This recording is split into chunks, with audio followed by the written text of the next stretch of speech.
Lakas ni Wuhan. Grabe. Yung pating nagdasagitsit yan angin. Maringan niyan tubig, ang uran, konti lang. Tignan nyo.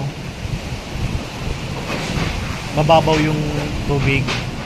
Siguro kung malakas ang ulan, baha na. Mataas na ang tubig.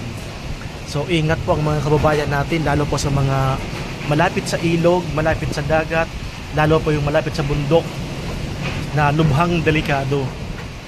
So ingat-ingat po tayong lahat.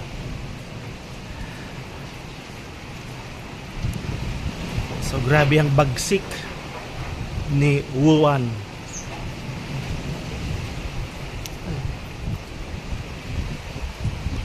Alas 4 ng hapon.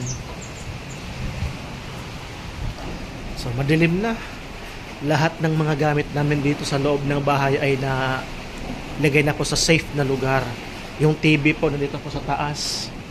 So kami lang po ng kapatid yung naiwan dito sa bahay para if ever na tumaas ang tubig, yung iba pang gamit na pwede namin na maisalba o mailagay sa taas, lalo po yung bigas. Yun po ang pinaka-importante, bigas.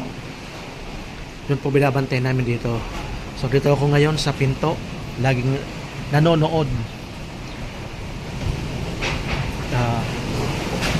Pinagmamasdan ang hangin. So doon sila, yung mga magulang ko po nandun. Yung puno na yun at saka yung malaking bahay na yun, nandun sila. Grabe.